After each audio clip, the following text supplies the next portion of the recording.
Hello friends, એટલે કે મિત્રોનું સ્વાગત છે. હું આકાશ મહેતા. આજે આપણે ડિસ્કસ કરીશું કરંટ અફેર જૂન first week. Let start with the first news. આપણી પહેલી ન્યૂઝ છે ફ્રેન્ડ્સ કે આમાં રિસન્ટલી રિઝર્વ બેંક ઓફ ઇન્ડિયાએ ભારતીય રૂપિયાના આંતરરાષ્ટ્રીયકરણ માટે 2024-25 માટે એક સ્ટ્રેટેજિક પ્લાન લોન્ચ કર્યો છે. એના વિશે વાત કરીએ. રિઝર્વ બેંક ઓફ ઇન્ડિયાએ ભારતીય રૂપિયા જે આપણું ચલણ છે ઇન્ડિયન રૂપીઝ એનું આંતરરાષ્ટ્રીયકરણ કરવા માટે 2024-25 તે કેવા પગલાં ભરશે એનું સ્ટ્રેટેજિક પ્લાન લોન્ચ કર્યો છે રિઝર્વ બેંક ઓફ ઇન્ડિયા દ્વારા. એના વિશે વાત કરીએ તો સૌથી પહેલા તો સ્ટ્રેટેજિક પ્લાનની અંદર એને શું કીધું છે રિઝર્વ બેંક ઓફ ઇન્ડિયાએ કે જે આપણા person resident outside India PROI મતલબ જે ફોરેનર્સ છે જે ઇન્ડિયાની બહાર રહે છે તેવા પર્સનની વાત થઈ રહી છે.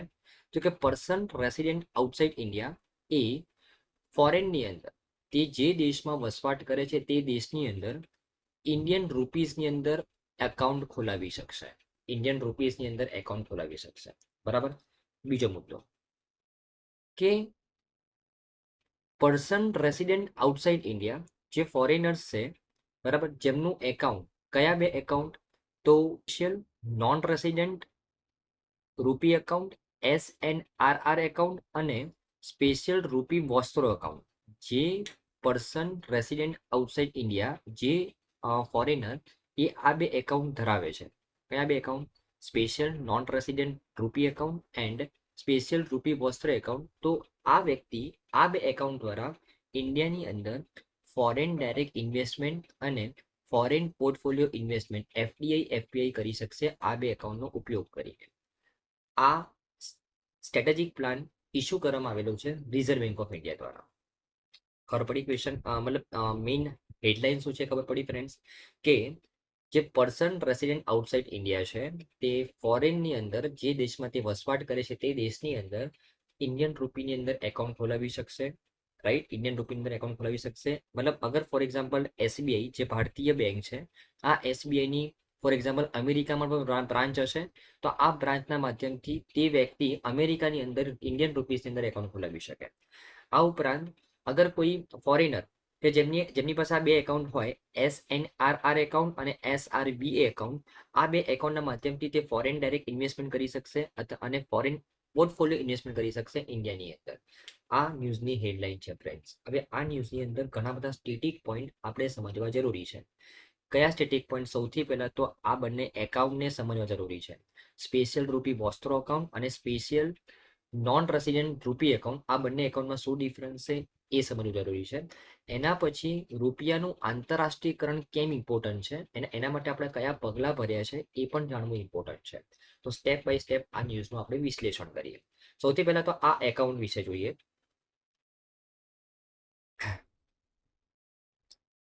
સ્પેશિયલ નોન રેસિડેન્ટ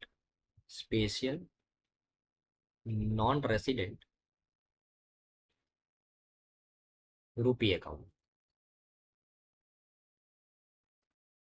જો આ એકાઉન્ટ વિશે વાત કરું ફ્રેન્ડ્સ તો ભારતની બહાર રહેતી કોઈ પણ વ્યક્તિ ભારતમાં વ્યવસાયિક રુચિ ધરાવતો હોય તો તે આ એકાઉન્ટ ખોલાવી શકે છે. આ એકાઉન્ટની અંદર જે પણ પૈસા પડેલા છે તેના માધ્યમથી તે ભારતની અંદર ટ્રેડિંગ કરી શકે છે. બરાબર ને? રાઈટ. અને ખાસ બિન નિવાસી રૂપિયા ખાતાઓને સામાન્ય રીતે વેપાર, વિદેશી રોકાણો, બાહ્ય વાણિજ્યિક ઉધાર વગેરેમાં ઉપલબ્ધિ વ્યવહારો માટે મંજૂરી આપવામાં આવે છે. બરાબર ને? કે અગર ફોર એક્ઝામ્પલ કોઈ વ્યક્તિ છે જે ફોરેનર છે જે ભારતની બહાર રહે છે બરાબર પણ તેને ભારતમાં ટ્રેડિંગ કરવું છે, ફ્રિકવન્ટલી તે ભારતમાં ટ્રેડિંગ કરતો હોય, એનો બિઝનેસ ચાલતો હોય, ઇન્વેસ્ટમેન્ટ કરતો હોય, બરાબર ને? તો તે ભારતની અંદર તે ભારતના રૂપીસની અંદર ટ્રેડિંગ કરવા માટે તે પોતાના દેશમાં સ્પેશિયલ નોન રેસિડેન્ટ રૂપી એકાઉન્ટ ખોલાવી શકે. બરાબર ને? સ્પેશિયલ નોન રેસિડેન્ટ રૂપી એકાઉન્ટ ખોલાવી શકે.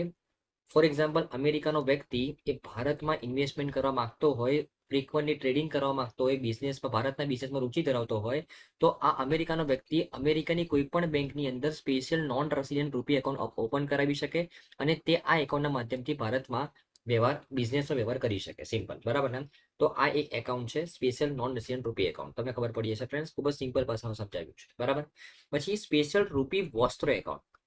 સ્પેશિયલ રૂપી વસ્ત્ર એકાઉન્ટમાં શું હોય કે જે રીતના સ્પેશિયલ નોન રેસિડેન્ટ રૂપી એકાઉન્ટ એ વિદેશનો વ્યક્તિ વિદેશમાં ઓપન કરાવી શકે એવી રીતના સ્પેશિયલ રૂપી વોસ્ત્ર એકાઉન્ટ એ શું હોય કે આ એકાઉન્ટ છે ને વિદેશનો વ્યક્તિ આ એકાઉન્ટ ક્યાં ખોલાવશે? ભારતમાં ખોલાવશે, બરાબર ને? હવે એકચ્યુઅલી વિદેશનો વ્યક્તિ ના ખોલાવે ફ્રેન્ડ્સ એની અંદર, એમાં ફોર એક્ઝામ્પલ એક એ પર્સન છે, એ પર્સનનું એકાઉન્ટ છે બેંક ઓફ અમેરિકાની અંદર. ફોર એક્ઝામ્પલ એક બેંક છે બેંક ઓફ અમેરિકા જે અમેરિકાની અંદર છે, બરાબર? એ પર્સન પણ અમેરિકામાં રહે છે, પણ આ એ પર્સન છે ને એ ભારતની અંદર ફ્રિકવન્ટલી બે વ્યક્તિ જોડે ટ્રાન્ઝેક્શન કરે છે, બરાબર? અને બિઝનેસ પર્પઝના હેતુથી, બરાબર? તો વારે ઘડીએ તેને રૂપીઝનું ડોલરનું રૂપીઝમાં કન્વર્ઝન કરવું પડે, ફોરેન એક્સચેન્જનો ઘણો બધો ખર્ચો થાય. તો આ વ્યક્તિ શું કરશે? એ વ્યક્તિ બેંક ઓફ અમેરિકા, આ બેંક ઓફ અમેરિકાએ ભારતની એક બેંક સાથે ફોર એક્ઝામ્પલ ટાઈઅપ કરેલું છે, for example state bank of India સાથે ટાઈઅપ કરેલું છે. આ સ્ટેટ બેંક ઓફ ઇન્ડિયા શું કરશે? બેંક ઓફ અમેરિકાના બિહાફ પર એક એકાઉન્ટ ખોલશે, સ્પેશિયલ રૂપી વોસ્ત્રો એકાઉન્ટ.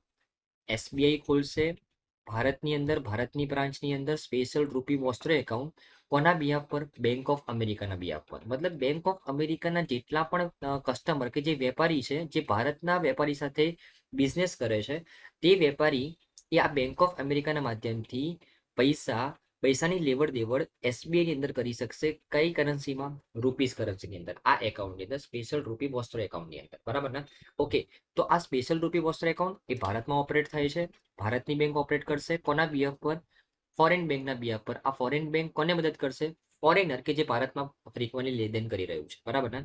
તો આ બંને એકાઉન્ટ જેની પાસે હશે એ વ્યક્તિ એફડીઆઈ કરી શકશે આ એકાઉન્ટનો ઉપયોગ કરીને, ફોરેન પોર્ટફોલિયો ઇન્વેસ્ટમેન્ટ કરી શકશે આ એકાઉન્ટનો ઉપયોગ કરીને, એવું આરબીઆઈ દ્વારા અનાઉન્સમેન્ટ કરવામાં આવેલું છે. આરબીઆઈનો આવો પ્લાન છે 2024-25ની અંદર. કેમ? કારણ કે આરબીઆઈ એ ઇન્ડિયન રૂપીસનું શું કરવા માંગે છે? આંતરરાષ્ટ્રીયકરણ કરવા માંગે છે. જે રીતના ડોલર્સની ડિમાન્ડ છે આંતરરાષ્ટ્રીય સ્તરે, એવી રીતના રૂપીસની પણ ડિમાન્ડ વધે આંતરરાષ્ટ્રીય સ્તરે. એના માટે આ સ્ટેપ લેવામાં આવી રહ્યું છે આરબીઆઈ દ્વારા, બરાબર ને? તો આઈ થિંક તમને આ બે એકાઉન્ટ વિશે ખબર પડી હશે ફ્રેન્ડ્સ, બરાબર? ઓકે, હવે આપણે વાત કરીએ આંતરરાષ્ટ્રીયકરણ વિશે, રૂપિયાના આંતરરાષ્ટ્રીયકરણ વિશે. તો રૂપિયાનું આંતરરાષ્ટ્રીયકરણ શું કોને કહેવાય? તે ક્રોસ બોર્ડર વ્યવહારોમાં રૂપિયાના ઉપયોગનો ઉલ્લેખ કરે છે. રૂપિયાનું આંતરરાષ્ટ્રીયકરણ મતલબ જેટલો પણ ક્રોસ બોર્ડર વ્યવહાર થાય છે, ટ્રેડિંગ થાય છે, બરાબર ને? એની અંદર જો આપણે રૂપિયાનો ઉપયોગ કરીએ તેને કહેવાય રૂપિયાનું આંતરરાષ્ટ્રીયકરણ, બરાબર? ઓકે, આંતરરાષ્ટ્રીયકરણના ફાયદા કયા કયા છે? તે ડોલરની માંગ ઘટાડે છે અને રૂપિયાને વધારે મજબૂત બનાવે છે. વ્યવસાય કરવાની કિંમત ઘટાડે છે, કારણ કે વારે ઘડી હવે આપણે ટ્રેડિંગ કરતા હોઈએ તો વારે ઘડી ફોરેન એક્સચેન્જ કરવા પડે, એનું અલગથી ચાર્જ લાગે, તો એક કોસ્ટ ઓફ ડુઈંગ બિઝનેસ વધી જાય, તો એ પણ ઘટાડશે. વિદેશી હુંડિયામણ મતલબ જે આપણે ફોરેન રિઝર્વ આપણે કેમ મેન્ટેન રાખવા પડે છે? કારણ કે આપણે જેટલું વધારે ટ્રેડિંગ કરીએ એટલું આપણે ડોલર્સની અંદર ટ્રેડિંગ કરવું પડે, કારણ કે ડોલરની ડિમાન્ડ વધારે છે, એટલે આપણી પાસે ડોલર્સ તો હોવા જોઈએ ને. તો એના માટે આપણે ફોરેક્સ રિઝર્વ પણ મેન્ટેન રાખવા પડે. જો આપણી પાસે ડોલર્સ હશે તો આપણે આંતરરાષ્ટ્રીય સ્તર ઉપર ટ્રેડિંગ કરી શકીશું, બરાબર ને? તો જો આંતરરાષ્ટ્રીય સ્તર પર જ રૂપિયાની માંગ થઈ જશે તો આપણે ડોલર્સની રિક્વાયરમેન્ટ નહીં રહે, ફોરેન એક્સચેન્જ રિઝર્વ પણ આપણે ઘટાડી શકીશું, સિમ્પલ, બરાબર ને? ઓકે, અને બીજું કોઈ પણ એક્સટર્નલ શોક આવે એના કારણે આપણા રૂપિયાની અંદર કોઈ પણ નબળાઈ ના આવે. કારણ કે અત્યારે શું થાય છે કે ફોર એક્ઝામ્પલ યુએસમાં કોઈ પણ કારણસર ફોર એક્ઝામ્પલ કંઈક પ્રોબ્લેમ આવી ગયો, કે ફોર એક્ઝામ્પલ કોઈ જે સરકાર આવવાની હતી એ સરકાર ના આવી, એના કારણે ડોલર તૂટશે. એ ડોલર તૂટવાના કારણે આપણો રૂપિયો પણ તૂટે, બીકોઝ આપણો રૂપિયો કોના ઉપર ડિપેન્ડ કરે છે? મેક્સિમમ ડોલરની ઉપર, બરાબર ને? તો આવો જે બાહ્ય આંચકો છે, બરાબર ને, એનાથી પણ આપણે બચી શકીએ જો આપણો રૂપિયાનું આંતરરાષ્ટ્રીયકરણ થાય તો, બરાબર ને? આવા ફાયદા છે આંતરરાષ્ટ્રીયકરણના, એના કારણસર આ આરબીઆઈ દ્વારા સ્ટેપ લેવામાં આવેલું છે, બરાબર ને? ઓકે, તો આઈ થિંક ફ્રેન્ડ્સ તમને આ ન્યૂઝમાં સારી રીતે ખબર પડી હશે. ખૂબ જ ઇમ્પોર્ટન્ટ ન્યૂઝ છે, બરાબર ને? ઓકે, ચાલો નેક્સ્ટ ન્યૂઝ છે ફ્રેન્ડ્સ, કે આમાં રિસેન્ટલી નાણાકીય વર્ષ 2023-24માં ભારતના વિદેશી રોકાણના પ્રવાહમાં ઘટાડો થયો છે. ભારતના સીધા વિદેશી રોકાણના પ્રવાહમાં ઘટાડો થયો છે. અને આ રિપોર્ટ જે લોન્ચ કર્યો છે એ કઈ સંસ્થાએ લોન્ચ કર્યો છે friends? Department four promotion of industry અને ઇન્ટરનલ ટ્રેડ, આ સંસ્થા દ્વારા લોન્ચ કરવામાં આવેલો છે. બહુ જ ઇમ્પોર્ટન્ટ રિપોર્ટ છે, કારણ કે જે સંસ્થા ભારતની અંદર ફોરેન ડાયરેક્ટ ઇન્વેસ્ટમેન્ટ એફડીઆઈની પોલિસી તૈયાર કરે છે, એ સંસ્થા દ્વારા જ આ રિપોર્ટ લોન્ચ કરવામાં આવેલો છે, department of promotion of industry and internal trade દ્વારા. તો આ ન્યૂઝની અંદર ન્યૂઝ તો આપણે ભણીશું જ, એના સિવાય ફોરેન ડાયરેક્ટ ઇન્વેસ્ટમેન્ટ કોને કહેવાય એના વિશે જોઈશું, અને આ department of promotion of industry અને ઇન્ટરનલ ટ્રેડ એ કઈ સંસ્થા છે, કયા એક્ટના અંડરમાં બનાવવામાં આવેલી હતી, કોના અંડરમાં કામ કરે છે, એના વિશે જોઈશું. બરાબર ને? ઓકે. તો રિસન્ટ ન્યૂઝ શું છે ફ્રેન્ડ્સ, કે 2023-24ની અંદર, ફાઇનાન્શિયલ 2023-24ની અંદર, મતલબ 1 માર્ચ, સોરી, મતલબ 1 એપ્રિલ 2023 થી 31 માર્ચ 2024 સુધીના આ સમયગાળાની અંદર ભારતની અંદર ફોરેન ડાયરેક્ટ ઇન્વેસ્ટમેન્ટ ઘટ્યું છે. કેટલા ટકા ઘટ્યું છે? લાસ્ટ યરની કમ્પેરિઝનમાં 3.50% ઘટ્યું છે. ટોટલ ફોરેન ડાયરેક્ટ ઇન્વેસ્ટમેન્ટ ભારતની અંદર આ સમયગાળાની અંદર $44.42 બિલિયન થયું છે. ધ્યાનમાં રાખવાનું છે, ફેક્ચ્યુઅલ ડેટા છે. બરાબર ને? ઓકે. હવે સૌથી વધારે ફોરેન ડાયરેક્ટ ઇન્વેસ્ટમેન્ટ એ કયા રાજ્યમાં થયું આ સમયગાળા દરમિયાન? તો મહારાષ્ટ્રની અંદર સૌથી વધારે થયું, એના પછી ગુજરાત અને એના પછી કર્ણાટક ત્રીજા નંબર પર છે. આ સમયગાળાની અંદર 2023-24ની અંદર સૌથી વધારે એફડીઆઈ કઈ જગ્યાએથી આવ્યું, કયા દેશમાંથી આવ્યું ભારતની અંદર? તો સિંગાપુરથી આવ્યું. સેકન્ડ નંબર પર છે મોરિશિયસ અને થર્ડ નંબર પર છે યુએસ. ધ્યાનમાં રાખવાનું છે. અને જો હું 2000 થી 2024 નો આ 24 વર્ષના સમયગાળાની વાત કરું આ સદીના, તો ટોટલ 5 દેશોમાંથી સૌથી વધારે એફડીઆઈ આવ્યું છે આ સમયગાળાની અંદર.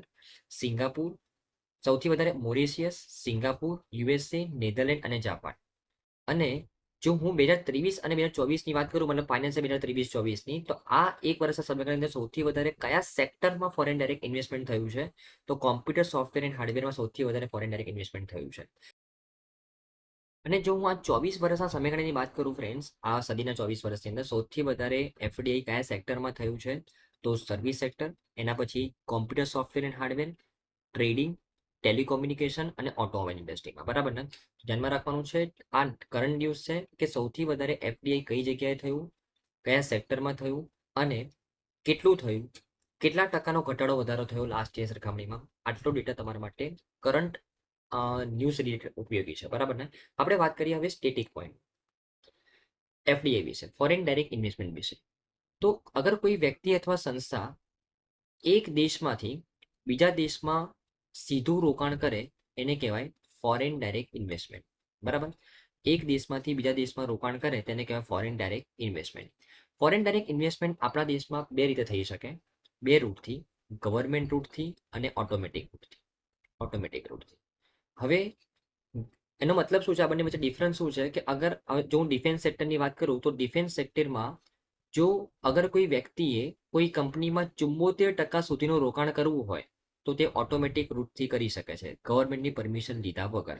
પણ જો 74% કરતાં વધારે રોકાણ કરવું હોય ડિફેન્સ સેક્ટરમાં કોઈ કંપનીએ, કોઈ ભારતીય કંપનીની અંદર, તો તેને ગવર્મેન્ટની અપ્રુવલ લેવી પડે. બરાબર ને? તો એફડીઆઈ બે રીતે થઈ શકે. અમુક લિમિટ સુધી તમે ગવર્મેન્ટની અપ્રુવમેન્ટ લીધા વગર એફડીઆઈ કરી શકો, અને અમુક લિમિટ કરતાં જો તમારે વધારે ઇન્વેસ્ટમેન્ટ કરવું હોય તો ગવર્મેન્ટની અપ્રુવમેન્ટની રિક્વાયરમેન્ટ છે. રાઈટ? આપણા દેશમાં ફોરેન ડાયરેક્ટ ઇન્વેસ્ટમેન્ટ પર પોલિસીસ વગેરે કોણ તૈયાર કરે છે? તો department four promotion of industry અને ઇન્ટરનેટ તૈયાર કરે છે, જેના દ્વારા આ રિપોર્ટ તૈયાર કરવામાં આવેલો છે. બરાબર ને? ઓકે.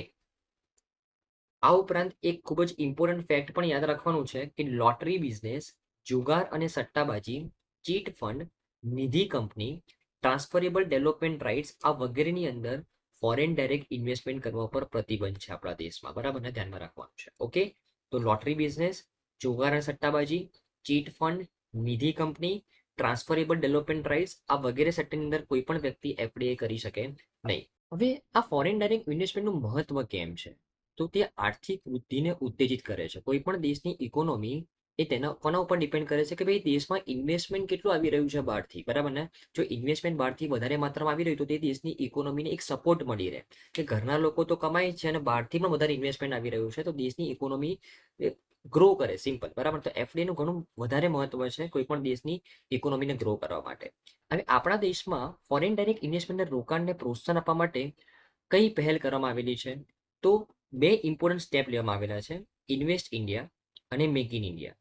આ બે પ્રોગ્રામ દ્વારા આપણે મેક્સિમમ ફોરેન ડાયરેક્ટ ઇન્વેસ્ટમેન્ટ ભારતમાં આવે તેવા આપણે પગલાં લીધેલા છે. બરાબર ને? તો ધ્યાનમાં રાખવાનું છે, invest India, make in India એ વિદેશી રોકાણને આકર્ષવા માટે આપણે લોન્ચ કરેલા છે. બરાબર ને?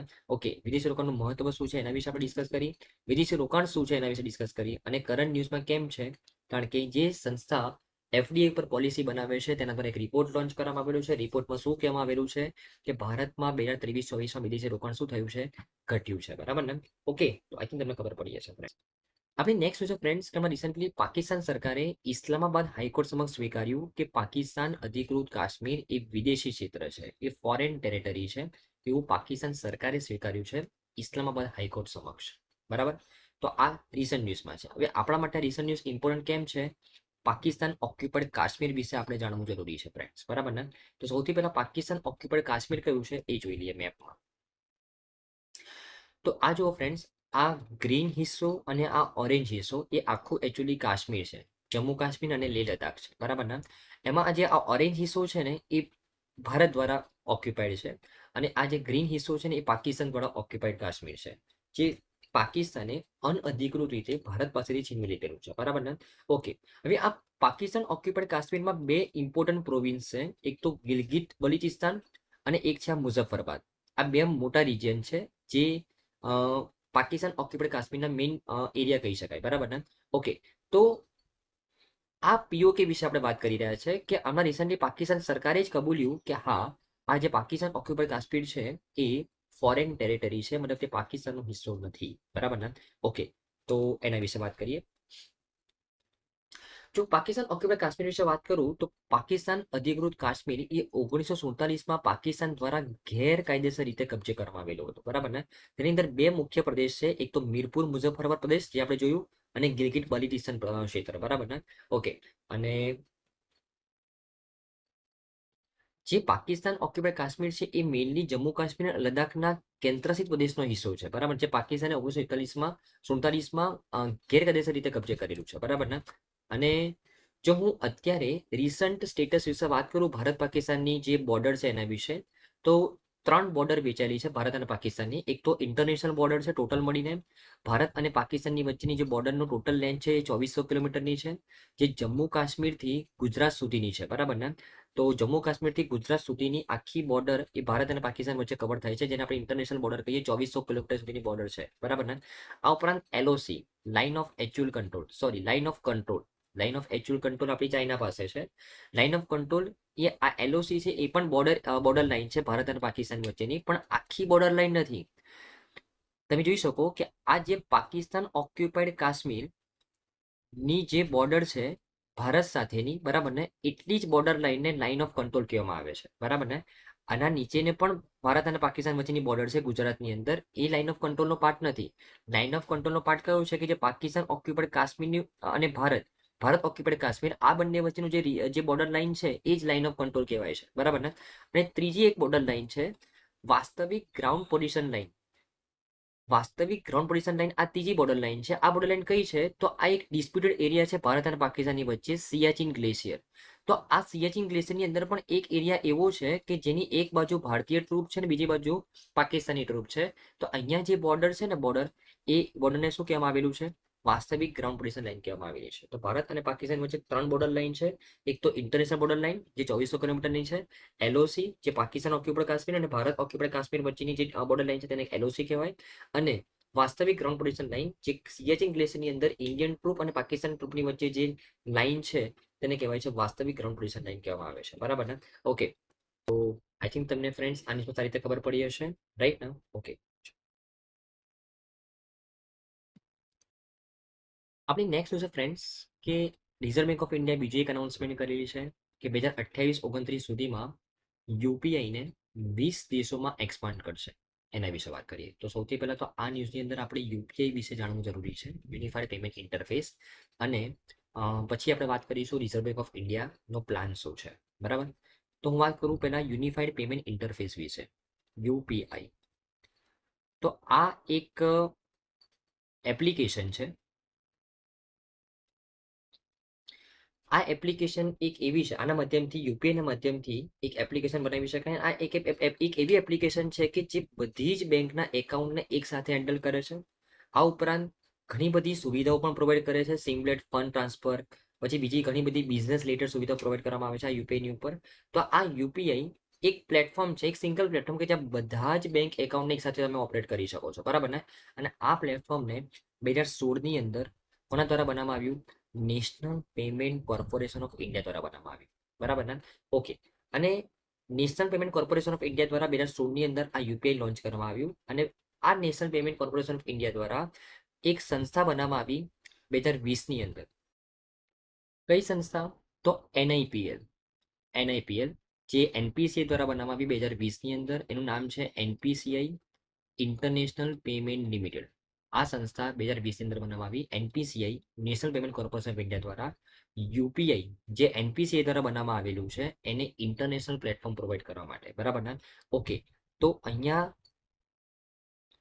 આરબીઆઈ દ્વારા એ ન્યૂઝ લોન્ચ કરવામાં આવેલી છે, ઇસ્યુ કરવામાં આવેલી છે કે યુપીઆઈને 20 દેશોની અંદર એક્સપાન્ડ કરવામાં આવશે 2028-29 સુધી. અત્યાર સુધીમાં યુપીઆઈ ઓલરેડી 10 દેશની અંદર આપણે એક્સપાન્ડ કરી દીધેલો છે. બરાબર. યુપીઆઈને ઇન્ટરનેશનલ લેવલ પર પ્લેટફોર્મ આપવાનું કામ કોણ કરે છે? એનપીસીઆઈ ઇન્ટરનેશનલ પેમેન્ટ લિમિટેડ આ સંસ્થા કરે છે, જેને કોના દ્વારા બનાવવામાં આવેલું છે? National payment corporation of India દ્વારા બનાવવામાં આવેલું છે. ક્યારે બનાવવામાં આવ્યું? 2020ની અંદર. બરાબર ને? ઓકે, તો આઈ થિંક તમને યુપીઆઈ વિશે ખબર પડી હશે. યુપીઆઈ શું છે? યુપીઆઈને ઇન્ટરનેશનલ પ્લેટફોર્મ પ્રોવાઈડ કરવાનું કામ કોણ કરે છે? એ સંસ્થા વિશે ખબર પડી હશે. બરાબર ને? અને અત્યારે આરબીઆઈ શું કહે છે કે આપણે આ યુપીઆઈને 20 દેશોની અંદર એક્સપાન્ડ કરવાનું છે 2028-29 સુધીમાં. એ આરબીઆઈ ટાર્ગેટ સેટ કર્યો છે. બરાબર ને? ઓકે, હવે આ યુપીઆઈનું આંતરરાષ્ટ્રીયકરણ કેમ મહત્વ છે ફ્રેન્ડ્સ? એનું મહત્વ કેમ છે? તો તમને ખબર હોય ફ્રેન્ડ્સ કે આપણે અલગ અલગ દેશો સાથે યુપીઆઈને કેમ ટાઈઅપ કરી રહ્યા છે? કારણ કે ફોર એક્ઝામ્પલ ઇન્ડિયા અને યુકે વચ્ચે ફોર એક્ઝામ્પલ યુપીઆઈના યુઝનું ટાઈઅપ થઈ જાય તો યુકેમાં જેટલા પણ આપણા ઇન્ડિયન રેસિડેન્ટ રહેશે, એનઆરઆઈઝ રહેશે, તે ઇન્ડિયાની અંદર રેમિટન્સ યુપીઆઈના માધ્યમથી સરળતાથી મોકલી શકે. તો અત્યારે જે વ્યક્તિને રેમિટન્સ મોકલવા માટે ઘણો વધારે ચાર્જ પે કરવો પડે છે, તે યુપીઆઈના માધ્યમથી એકદમ સિમલેસથી થઈ શકે. તો મતલબ ક્રોસ બોર્ડર રેમિટન્સ વધી શકે અગર આપણે યુપીઆઈનું આંતરરાષ્ટ્રીયકરણ કરીએ તો. બરાબર. આ ઉપરાંત બિઝનેસ પણ એક્સપાન્ડ થઈ શકે. જે વેપારીઓ છે એક દેશમાંથી બીજા દેશની અંદર યુપીઆઈના માધ્યમથી સરળતાથી આપણે કરી શકે. બરાબર ને? આ ઉપરાંત ઇન્ટરઓપરેબિલિટી અને સ્ટાન્ડર્ડાઇઝેશન પણ ઇમ્પ્રુવ થઈ શકે. બરાબર ને? તો આવા બધા રીઝનના કારણે યુપીઆઈનું આંતરરાષ્ટ્રીયકરણ ખૂબ જ મહત્વનું છે. એના કારણે આરબીઆઈએ 20 દેશો સાથે ટાઈઅપ કરવાનું વિચાર્યું છે 2028-29 સુધીમાં. બરાબર ને? તો આઈ થિંક તમને ન્યૂઝમાં ખબર પડી ગઈ હશે ફ્રેન્ડ્સ. જો હું ભારતના સ્ટેપ્સ વિશે વિચારું કે યુપીઆઈને આંતરરાષ્ટ્રીયકરણ કરવા માટે ભારતે કયા કયા સ્ટેપ લીધેલા છે, તો એક સ્ટેપ તો એ થઈ ગયું કે 2020માં એનપીસીઆઈની સબસિડી બનાવવામાં આવી. એનપીસીઆઈ ઇન્ટરનેશનલ પેમેન્ટ લિમિટેડ આ એક સબસિડી બનાવવામાં આવી 2020ની અંદર, જે યુપીઆઈને ઇન્ટરનેશનલ પ્લેટફોર્મ પ્રોવાઈડ કરે છે. આ ઉપરાંત જ્યારે G20ની પ્રેસિડેન્સી ભારતે હોસ્ટ કરેલી હતી 2023ની અંદર, તો જેટલા પણ G20ની અંદર આપણા અલગ અલગ દેશોમાંથી જે મહેમાન આવેલા હતા, જે એનઆરઆઈઝ હતા, તે યુપીઆઈનો ઉપયોગ કરી શકે એના માટે આપણે યુપીઆઈ વન વર્લ્ડ લોન્ચ કરેલું હતું. બરાબર ને? આ ઉપરાંત G20ની અંદર આપણે ડિજિટલ પબ્લિક ઇન્ફ્રાસ્ટ્રક્ચર રિપોઝિટરી પણ લોન્ચ કરી. આ રિપોઝિટરીની અંદર આપણે કયા કયા ડિજિટલ ઇનિશિયેટિવ્સ લોન્ચ કરેલા છે, બરાબર ને, એ દુનિયાને દેખાડ્યું. G20 કન્ટ્રીઝને દેખાડ્યું કે ભાઈ અમે ડિજિટલ પબ્લિક ઇન્ફ્રાસ્ટ્રક્ચર આટલું ડેવલપ કરેલું છે. બરાબર ને? એની અંદર યુપીઆઈ ખૂબ જ અગત્યનો રોલ પ્લે કરે છે. તો આ રીતે આપણે માર્કેટિંગ પણ કર્યું છે યુપીઆઈને, જેથી કરીને તેનું આંતરરાષ્ટ્રીયકરણ થઈ શકે ફ્રેન્ડ્સ. બરાબર ને? ઓકે, તો આઈ થિંક તમને ન્યૂઝ સારી રીતે ખબર પડી હશે. આપણું નેક્સ્ટ ન્યૂઝ છે ફ્રેન્ડ્સ, આંધ્રપ્રદેશ પુનર્ગઠન અધિનિયમ. એના વિશે વાત કરીએ. આંધ્રપ્રદેશ રીઓર્ગેનાઇઝેશન એક્ટ, એના વિશે વાત કરીએ, જે 2014માં પાસ કરવામાં આવ્યું હતું ફ્રેન્ડ્સ. અત્યારે રિસન્ટ ન્યૂઝમાં કેમ છે તો 2024માં તેલંગાણા રાજ્ય આંધ્રપ્રદેશ રાજ્યથી અલગ થયું હતું, તેના 10 વર્ષ કમ્પ્લીટ થયા છે. કયા એક્ટને પાસ કરાવીને? તો આંધ્રપ્રદેશ રીઓર્ગેનાઇઝેશન એક્ટ 2014ને પાસ કરીને. બરાબર ને? તેના 10 વર્ષ કમ્પ્લીટ થયા છે, એના કારણે તે રિસન્ટ ન્યૂઝમાં છે. તો સ્વતંત્રતા પછી આંધ્રપ્રદેશ એ ભાષાના આધારે રચાયેલું પ્રથમ રાજ્ય હતું. હવે દેખો ફ્રેન્ડ્સ, આપણા દેશમાં જો કોઈ નવું રાજ્ય બનાવવું હોય, કોઈ વિસ્તારની અંદર ફેરફાર કરવો હોય, કોઈ રાજ્યના નામની અંદર ફેરફાર કરવો હોય, તો આપણા દેશમાં કોન્સ્ટિટ્યુશનની અંદર પ્રાવધાન છે. કોન્સ્ટિટ્યુશનની અંદર આર્ટિકલ 3ની અંદર નિયમ લખવામાં આવેલા છે કે હા, કોઈ પણ રાજ્ય પોતાના નામમાં ફેરફાર કરી શકે, કોઈ પણ રાજ્યમાંથી નવા રાજ્યની રચના પણ કરી શકાય, અને કોઈ પણ રાજ્યના એરિયાની અંદર મોડિફિકેશન પણ કરી શકાય આર્ટિકલ 3ની અંડરમાં. અને હાલમાં આપણા દેશમાં ટોટલ 28 રાજ્યો અને 8 કેન્દ્રશાસિત પ્રદેશો છે. બરાબર ને? છેલ્લે 2014માં તેલંગાણા રાજ્ય બનાવવામાં આવેલું હતું આંધ્રપ્રદેશમાંથી તેને અલગ કરીને. બરાબર ને? ઓકે, જો હું સ્વતંત્રતા પછી ભારતમાં નવા રાજ્યોની માંગને આગળ વધારતા જે મુખ્ય પરિબળો છે એના વિશે વાત કરું તો 1953માં એક કમિટી બનાવવામાં આવેલી હતી. એ કમિટીનું નામ હતું રાજ્ય પુનર્ગઠન કમિશન. આ રાજ્ય પુનર્ગઠન કમિશનના જે ચેરમેન હતા એ ફઝલ અલી. કોણ હતા? ફઝલ અલી. હવે એમની ચેરમેનશીપની અંડરમાં આ કમિટી બનાવવામાં આવી હતી. કઈ કમિટી? રાજ્ય પુનર્ગઠન કમિશન. અને એ કમિટી દ્વારા નક્કી કરવામાં આવ્યું કે આપણા દેશમાં નાણાકીય સદ્ધરતા, રાષ્ટ્રીય કલ્યાણ, વિકાસ, ભાષા, સંસ્કૃતિ વગેરે જેવા પરિબળોના આધારે આપણે 14 રાજ્ય અને 6 કેન્દ્રશાસિત પ્રદેશો બનાવી શકીએ છીએ, બરાબર ને? અને એમની ભલામણથી આપણે 14 રાજ્ય અને 6 કેન્દ્રશાસિત પ્રદેશો રચેલા હતા એ સમયે, ક્યારે? 1953ની અંદર, બરાબર ને? અને અત્યારે આપણા દેશમાં કેટલા રાજ્યો છે? 28 રાજ્યો અને 8 કેન્દ્રશાસિત પ્રદેશો છે, ધ્યાનમાં રાખવાનું છે, બરાબર ને? ઓકે. પરંતુ રાજ્યોને તેમના નાણાકીય સદ્ધરતા, રાષ્ટ્રીય કલ્યાણ, વિકાસ, ભાષા, સંસ્કૃતિ વગેરે જેવા પરિબળોના આધારે ડિવાઈડ કરવા એવી ભલામણ કોને કરી હતી? ફઝલ અનીલી કમિટીએ કરી હતી. ખૂબ જ ઇમ્પોર્ટન્ટ ક્વેશ્ચન છે ફ્રેન્ડ્સ, બરાબર ને? ઓકે. અને આ જ ભલામણના આધારે ડેવલપમેન્ટના આધારે જો વાત કરું તો ઉત્તરાખંડ, છત્તીસગઢ અને ઝારખંડને 2000ની અંદર ડેવલપમેન્ટના આધારે તેમને રાજ્ય બનાવવામાં આવ્યા, નવા રાજ્ય બનાવવામાં આવ્યા. તેલંગાણાને 2014માં પણ ડેવલપમેન્ટના આધારે નવું રાજ્ય બનાવવામાં આવ્યું. તેલંગાણાને 2014માં ડેવલપમેન્ટના આધારે નવું રાજ્ય બનાવવામાં આવ્યું અને આંધ્રપ્રદેશને નવું રાજ્ય 2014ની અંદર જે તેલંગાણા દૂર કર્યું એ ભાષાના આધારે રચેલું નવું રાજ્ય બન્યું આંધ્રપ્રદેશ, બરાબર? ધ્યાનમાં રાખવાનું છે. ભાષાના આધારે રચેલું પ્રથમ રાજ્ય કયું છે? આંધ્રપ્રદેશ છે, ધ્યાનમાં રાખવાનું છે, બરાબર ને? ઓકે. બીજા અન્ય પરિબળો પણ છે. ફોર એક્ઝામ્પલ, ભારતના જે નોર્થ ઇસ્ટર્ન રાજ્યો છે એ તેમની જાતિ, સંસ્કૃતિ અને રિવાજો ઉપર નવા રાજ્યો બનેલા છે, બરાબર ને? તો આપણા દેશમાં અલગ અલગ પરિબળોના આધારે નવા નવા રાજ્યો બનાવવામાં આવેલા છે. આ ન્યૂઝમાં એક્ઝામ પોઈન્ટ ઓફ વ્યૂથી ઇમ્પોર્ટન્ટ છે. આંધ્રપ્રદેશ રીઓર્ગેનાઇઝેશન એક્ટ 2014માં પાસ કરવામાં આવેલો હતો. ઓકે. આપણા દેશમાં નવા રાજ્ય કે રાજ્યની અંદર નામના ફેરફાર કે એરિયાની અંદર કોઈ પણ ફેરફાર કરવો હોય તો કયું આર્ટિકલ છે? આર્ટિકલ 3 છે. અત્યારે આપણા દેશમાં કેટલા રાજ્યો અને કેન્દ્રશાસિત પ્રદેશ છે? 28 રાજ્યો અને 8 કેન્દ્રશાસિત પ્રદેશો છે. આ ઉપરાંત નવા રાજ્યોને કેવી રીતના બનાવવા, કેવી રીતના તેમની રચના કરવી, તેની ભલામણ કોને કરી? ફઝલ અલીની કમિટીએ કરી. અને આપણા દેશમાં સૌથી પહેલું ભાષાના આધારે બનેલું રાજ્ય આંધ્રપ્રદેશ છે. અને તેલંગાણા જે અલગ કરવામાં આવેલું હતું તે ડેવલપમેન્ટના આધારે અલગ કરવામાં આવેલું હતું, બરાબર ને? આઈ થિંક તમને ખબર પડી હશે ફ્રેન્ડ આ ન્યૂઝમાં. ઓકે. અને જો હું નવા રાજ્યની રચના વિશે વાત કરું તો કલમ 3 મુજબ, આર્ટિકલ 3 મુજબ કોઈ પણ જો નવું રાજ્યની રચના કરવી હોય તો આપણા દેશમાં સત્તા છે કે આપણે નવું રાજ્ય બનાવી શકીએ, બરાબર? નવું રાજ્યની રચના કરી શકીએ, પણ એના માટે કોની ભલામણ જોઈએ? રાષ્ટ્રપતિની ભલામણ જોઈએ, બરાબર ને? અને રાષ્ટ્રપતિ રિકમેન્ડેશન આપ્યા પહેલા રાજ્યની વિધાનસભા સાથે તે પરામર્શ કરશે કે જે રાજ્યમાંથી નવું રાજ્ય બનાવવાનું છે, જે રાજ્યનું નામ ચેન્જ કરવાનું છે, તેમના તો લોકોને કોઈ તકલીફ નથી ને? એ પરામર્શ કર્યા પછી રાષ્ટ્રપતિ ભલામણ કરે, રિકમેન્ડેશન કરે, પછી તે નવા રાજ્યની રચના થઈ શકે કલમ 3 મુજબ, બરાબર? ધ્યાનમાં રાખવાનું છે. ઓકે. ચલો, આપણે નેક્સ્ટ છે ફ્રેન્ડ્સ કે હમણાં રિસેન્ટલી વિશ્વની સૌથી મોટી અનાજ સંગ્રહ યોજના માટે રાષ્ટ્રીય સ્તરની સંકલન સમિતિએ દિલ્હીમાં તેની પ્રથમ બેઠક યોજી હતી. એના વિશે વાત કરીએ તો વિશ્વની સૌથી મોટી અનાજ સંગ્રહ યોજના શું છે એ આ ન્યૂઝમાં આપણા માટે ઇમ્પોર્ટન્ટ છે ફ્રેન્ડ્સ, બરાબર ને? તો એકચ્યુઅલી 2023ની અંદર કોઓપરેટિવ મિનિસ્ટ્રી, સહકાર મંત્રાલયે 11 રાજ્યોની અંદર પાયલોટ પ્રોજેક્ટ તરીકે વિશ્વની સૌથી મોટી અનાજ સંગ્રહ યોજના ઇમ્પ્લિમેન્ટ કરવાનું શરૂ કર્યું. આ વિશ્વની સૌથી મોટી અનાજ સંગ્રહ યોજનાની અંડરમાં શું કરવામાં આવશે? તો આપણા દેશમાં જેટલી પણ પ્રાઇમરી એગ્રીકલ્ચર ક્રેડિટ સોસાયટી છે, પેક્સ, જે ઓલમોસ્ટ દરેક ગ્રામ પંચાયતની લિમિટમાં, દરેક ગ્રામ પંચાયતની સરહદમાં એક એટલીસ્ટ પેક્સ છે. એ જેટલી પણ પ્રાઇમરી એગ્રીકલ્ચર ક્રેડિટ સોસાયટી છે આપણા દેશની અંદર, એ દરેક પ્રાઇમરી એગ્રીકલ્ચર ક્રેડિટ સોસાયટીને આપણે ફૂડ સ્ટોરેજ એરિયા તરીકે વિકસાવવાનું છે. કેમ? કારણ કે આપણા દેશમાં ફૂડને સ્ટોરેજ કરવા માટેની જે કેપેસિટી છે એ ઘણી ઓછી છે કમ્પેર ટુ આપણી જેટલી પોપ્યુલેશન છે એના કમ્પેરિઝનમાં. એના કારણે જે ઘણું બધું ફૂડ છે ને એની લેસ સ્ટોરેજ કેપેસિટીના કારણે બગડી જાય છે. તો એ પ્રોબ્લેમ દૂર કરવા માટે જેટલી પણ પ્રાઇમરી એગ્રીકલ્ચર ક્રેડિટ સોસાયટી છે તેને એક ફૂડ સ્ટોરેજ એરિયા બનાવવાનું છે, બરાબર ને? રાઈટ. તો એ ફૂડ સ્ટોરેજ એરિયા બનાવવા માટેની આ યોજના લોન્ચ કરવામાં આવેલી છે મિનિસ્ટ્રી ઓફ કોઓપરેટિવ દ્વારા 2023ની અંદર, ટોટલ 11 રાજ્યોની અંદર, બરાબર ને? ઓકે. આ પ્રોજેક્ટની અંદર કૃષિ ઇન્ફ્રાસ્ટ્રક્ચર ફંડ, કૃષિ માર્કેટિંગ ઇન્ફ્રાસ્ટ્રક્ચર સ્કીમ, કૃષિ મિકેનાઇઝેશન પર સબમિશન, કૃષિ મિકેનાઇઝેશન પ્રોડક્શન સહિતની જે વિવિધ પ્રવર્તમાન યોજનાઓ છે દરેકને ઇન્ટિગ્રેટ કરીને આ યોજના ઇમ્પ્લિમેન્ટ કરવામાં આવી રહી છે, બરાબર ને? તો આ યોજનાને સુવ્યવસ્થિત રીતે ઇમ્પ્લિમેન્ટ કરવા માટેની પ્રથમ બેઠક નેશનલ લેવલની હમણાં દિલ્હીમાં આયોજિત કરવામાં આવેલી હતી, બરાબર ને? ઓકે. જો આ યોજનાના લાભ વિશે વાત કરું તો જો આ યોજના વ્યવસ્થિત ઇમ્પ્લિમેન્ટ થાય તો ખાદ્ય સુરક્ષા સુનિશ્ચિત થશે. આ ઉપરાંત જે પોસ્ટ હાર્વેસ્ટનો જે લોસ થઈ રહ્યો છે લેસ સ્ટોરેજ કેપેસિટીના કારણે તે પણ ઘટશે.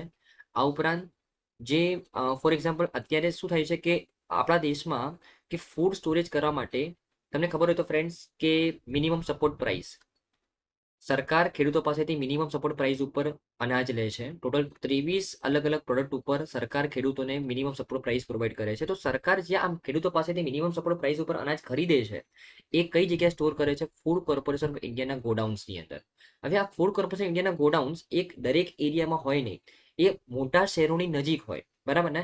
તો હવે એક ખેડૂત જો મિનિમમ સપોર્ટ પ્રાઇસ ઉપર એ પોતાના અનાજને સરકારને વેચવા માંગતો હોય તો તેને પોતાના રિમોટ એરિયામાંથી આ ફૂડ કોર્પોરેશન ઓફ ઇન્ડિયાનું ગોડાઉન જ્યાં નજીકમાં હોય, બરાબર, ત્યાં જવું પડે. હવે આ નજીકમાં મતલબ 100 કિલોમીટર, 200 કિલોમીટર, 300 કિલોમીટર કોઈ પણ જગ્યા હોઈ શકે. તો હવે આ ગરીબ ખેડૂત 100 કિલોમીટર ટ્રાવેલ, આ આટલું મોટું અનાજ 100 કિલોમીટર ટ્રાવેલ કરવાની જગ્યાએ જો તેને નજીકમાં જ થોડા સસ્તા ભાવે કોઈ વેપારી પરચેસ કરી લેતો હોય તો તે સસ્તા ભાવે પણ એ અનાજને વેચી કાઢે. મતલબ ખેડૂતને નુકસાન થાય. કેમ? કારણ કે તે સરકારને ના આપી શક્યો, કારણ કે તે ફૂડ કોર્પોરેશન ઓફ ઇન્ડિયાનું ગોડાઉન તેના ઘરેથી ઘણું દૂર છે. તેને સસ્તા ભાવે વેપારીને આપી દીધું કે બીકોઝ કારણ કે તે ટ્રાન્સપોર્ટેશનનો કોસ્ટને બચાવવા માંગતો હતો, બરાબર ને? તો આવા જે મુદ્દા છે તેને પણ સોલ્ટ આઉટ કરી શકાશે કે ભાઈ હવે ખેડૂતે એફસીઆઈના ગોડાઉન સુધી જવાની જરૂર નથી. તે નજીકના કોઈ પણ પ્રાઇમરી એગ્રીકલ્ચર ક્રેડિટ સોસાયટી છે તેના ત્યાં જે સ્ટોરેજ એરિયા બનાવવામાં આવેલો છે ત્યાં પણ તે પોતાનું અનાજ આપી શકે છે અને સરકાર તેને એમએસપી પ્રોવાઈડ કરશે, બરાબર ને? તો આવા બધા મુદ્દાઓને સોલ્ટ આઉટ કરી શકાશે આ યોજનાને ઇમ્પ્લિમેન્ટ કરીને, બરાબર ને? ઓકે. આ ઉપરાંત આપણા દેશમાં અનાજના સંગ્રહની ક્ષમતા વધારવા માટે આપણે પહેલા પણ અલગ અલગ પગલાં લીધેલા છે. જેવી રીતના ખાનગી ઉદ્યોગ સાહસિક ગેરંટી યોજના, કે પ્રાઇવેટ કંપનીઓ પણ કહેવામાં આવેલું છે કે ભાઈ તમે પણ સ્ટોરેજ કેપેસિટી બનાવો, તમે પણ એક સ્ટોરેજ એરિયા બનાવો કે જ્યાં તમને સરકાર પૈસા આપશે અને ખેડૂતો તમારા આ સ્ટોરેજ એરિયામાં અનાજ મૂકવા માટે આવશે અને તમે જે આ સ્ટોરેજ એરિયા બનાવેલું છે તેના પૈસા તમને કોણ આપશે? સરકાર પ્રોવાઈડ કરશે, બરાબર ને? તો આ ખાનગી ઉદ્યોગ સાહસિક ગેરંટી યોજનાના માધ્યમથી પ્રાઇવેટ કંપનીઝને પ્રોત્સાહિત કરવામાં આવી કે ભાઈ તમે પણ આ સ્ટોરેજ કેપેસિટી બનાવો જેથી કરીને ખેડૂતોને છે એફસી ને ગોડાઉન સુધી ના જવું પડે. આ ઉપરાંત જો હું ફૂડ સ્ટોરેજ સિસ્ટમ વિશે વાત કરું ઇન્ડિયાની અંદર, તો ઇન્ડિયાની અંદર જે ફૂડ સ્ટોરેજ સિસ્ટમ છે તેને કોણ હેન્ડલ કરી રહ્યું છે? ફૂડ કોર્પોરેશન ઇન્ડિયા હેન્ડલ કરી રહી છે ફ્રેન્ડ્સ, બરાબર ને? આપણા દેશમાં અનાજની પ્રાપ્તિ, સંગ્રહ અને હિલચાલ માટે કઈ સંસ્થા જવાબદાર છે? Food corporation of India. અને સેન્ટ્રલ વેરહાઉસિંગ કોર્પોરેશનની સ્થાપના પણ આપણા દેશમાં કરવામાં આવેલી છે. વેરહાઉસિંગ કોર્પોરેશન એક્ટ 1962 અંડરમાં જે દેશમાં જેટલી પણ વેરહાઉસિંગ સેન્ટર છે, બરાબર, જ્યાં અનાજનો સંગ્રહ કરવામાં આવી રહ્યો છે તેનું રેગ્યુલેશન કરે છે, બરાબર ને? રાઈટ. તો અનાજનો સંગ્રહ કરવા માટે કઈ સિસ્ટમ છે? એફસીઆઈ, ફૂડ કોર્પોરેશન ઇન્ડિયા, જેને ફૂડ કોર્પોરેશન એક્ટ 1964 હેઠળ બનાવવામાં આવેલું છે, જે ખાદ્ય અને જાહેર વિતરણ મંત્રાલય હેઠળમાં કામ કરે છે. આ ઉપરાંત સેન્ટ્રલ વેરહાઉસિંગ કોર્પોરેશનની રચના કરવામાં આવેલી છે, વેરહાઉસિંગ કોર્પોરેશન એક્ટ 1962 અંડરમાં, બરાબર, જે કૃષિ પેદાશો અને અન્ય સૂચિત ચીજવસ્તુના વેરહાઉસિંગ માટે કરવામાં આવી છે, બરાબર, આ સંસ્થાની રચના. આ ઉપરાંત ફૂડ કોર્પોરેશન ઓફ ઇન્ડિયાના ગોડાઉન્સ એ ઇનસફિશિયન્ટ છે, એના કારણે દેશમાં જેટલી પણ પેક્સ છે તેને સ્ટોરેજ કેપેસિટી, તેને સ્ટોરેજ એરિયા બનાવવા માટે આ યોજના બનાવવામાં આવેલી છે. અને આ યોજના અત્યારે રિસન્ટ ન્યૂઝમાં કેમ છે કે એની પહેલી બેઠકનું આયોજન કરવામાં આવેલું હતું ન્યૂ દિલ્હીની અંદર, બરાબર ને? ઓકે. તો આઈ થિંક તમને સારી રીતે ખબર પડી હશે ફ્રેન્ડ્સ. નેક્સ્ટ છે friends open network digital commerce વિશે. ન્યૂઝમાં કેમ છે તો ઓપન નેટવર્ક ડિજિટલ કોમર્સે મે મહિનામાં 8.9 મિલિયન વ્યવહારનો રેકોર્ડ કર્યો છે. 8.9 મિલિયન ટ્રાન્ઝેક્શન્સ થયા છે ઓપન નેટવર્ક ડિજિટલ કોમર્સ પ્લેટફોર્મની ઉપર. હવે આ રિસન્ટ ન્યૂઝ આપણા માટે ઇમ્પોર્ટન્ટ નથી, આપણા માટે ઇમ્પોર્ટન્ટ છે ઓપન નેટવર્ક ડિજિટલ કોમર્સ, એ ઇમ્પોર્ટન્ટ છે ફ્રેન્ડ્સ. એના વિશે વાત કરીએ તો ઓપન નેટવર્ક ડિજિટલ કોમર્સ એક સેક્શન 8 ની અંડરમાં કામ કરતી એક કંપની છે, જે કોની અંડરમાં કામ કરે છે? Department four promotion of industry અને ઇન્ટરનેટ એના અંડરમાં કામ કરે છે. જેની વિશે આપણે વાત કરી જ્યારે આપણે ફોરેન ડાયરેક્ટ ઇન્વેસ્ટમેન્ટ વાળી ન્યૂઝ ભણ્યા કે એફડીઆઈ પોલિસી પણ તૈયાર કરે છે આ સંસ્થા, અને એ સંસ્થાની અંડરમાં કામ કરે છે ઓપન નેટવર્ક ડિજિટલ કોમર્સ, એક સેક્શન 8 કંપની છે ફ્રેન્ડ્સ, બરાબર ને? હવે એ કેમ બનાવવામાં આવેલી છે એનું મિકેનિઝમ સમજીએ. હવે એકચ્યુઅલી અત્યારે આપણા દેશમાં શું છે કે ફોર એક્ઝામ્પલ કોઈ વ્યક્તિ છે જેને ઓનલાઈન પોતાનો સામાન વેચવો છે, ઈ કોમર્સ કરવું છે, જેને કહી શકાય ઈ કોમર્સ, બરાબર ને? તો અત્યાર સુધી આપણા દેશમાં બે જ મેઇન પ્લેટફોર્મ હતા. જો આપણે આમ તો ઘણી બધી એપ્લિકેશન છે નાની નાની, પણ જો બે મેઇન પ્લેટફોર્મ વિશે વાત કરું તો એમેઝોન અને ફ્લિપકાર્ટ.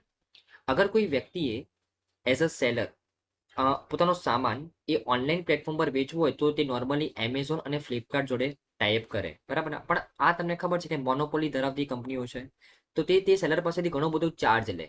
એટલે એ સેલર શું કરે કે ભાઈ ઓનલાઈન વેચાવ કરતા હું મારા એરિયા પૂરતો સીમિત રહીશ, ઓફલાઈન જ સીમિત રહીશ, જેથી કરીને હું આટલો બધો ચાર્જ શું કરવા પે કરું, એના કરતાં હું મારા એરિયાની અંદર બિઝનેસ વધારું. એના કારણે એક વ્યક્તિ કે જે માત્ર પોતાના એરિયાની અંદર જ સીમિત હતો, હવે એને ઓનલાઈન પ્લેટફોર્મ અફોર્ડેબલ પ્રાઇસ પણ મળી રહે, એના માટે આપણે એક ઇનિશિયેટિવ લોન્ચ કર્યો, ONDC, open network digital commerce. હવે આ ઓપન નેટવર્ક ડિજિટલ કોમર્સ એ પણ એક એપ્લિકેશન છે, પણ આ એપ્લિકેશન ગવર્મેન્ટ દ્વારા ડેવલપ કરવામાં આવેલી છે.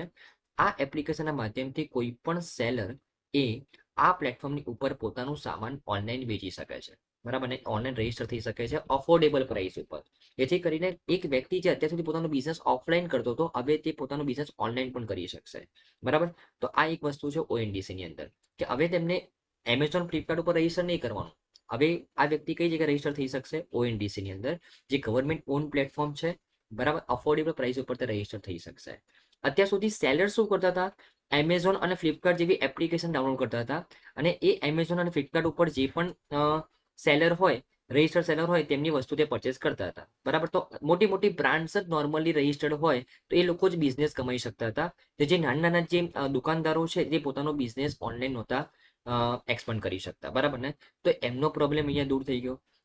બાયરે શું કરવાનું કે હવે એમેઝોન ફ્લિપકાર્ટને ડાઉનલોડ કરવાની જગ્યાએ ONDC એપ્લિકેશન ડાઉનલોડ કરવાની. આ એપ્લિકેશન ઉપર જેટલા પણ રજિસ્ટર્ડ સેલર હશે, તે કોઈ પણ એમાંથી કોઈ પણ જે કોમ્પિટિટિવ પ્રાઇસ ઉપર સારી ક્વોલિટીની વસ્તુ આપશે, તેની પાસેથી બાયર પોતાની વસ્તુ પરચેસ કરી શકે છે. તો બાયર્સ માટે પણ ઓપ્શન્સ વધી ગયા, સેલર્સને પણ ફાયદો થઈ ગયો. એવું પ્લેટફોર્મ લોન્ચ કરવામાં આવેલું હતું ONDC, department of promotion of industry internal trade દ્વારા. અને આ પ્લેટફોર્મના માધ્યમથી મે 2024ની અંદર રેકોર્ડ બ્રેકિંગ ટ્રાન્ઝેક્શન થયા છે, 8.9 મિલિયન ટ્રાન્ઝેક્શન થયા છે. એના માટે તે રિસન્ટ ન્યૂઝમાં છે, બરાબર ને? ઓકે, તો આઈ થિંક તમને ન્યૂઝમાં ખબર પડી ગઈ હશે ફ્રેન્ડ્સ, બરાબર ને? ઓકે,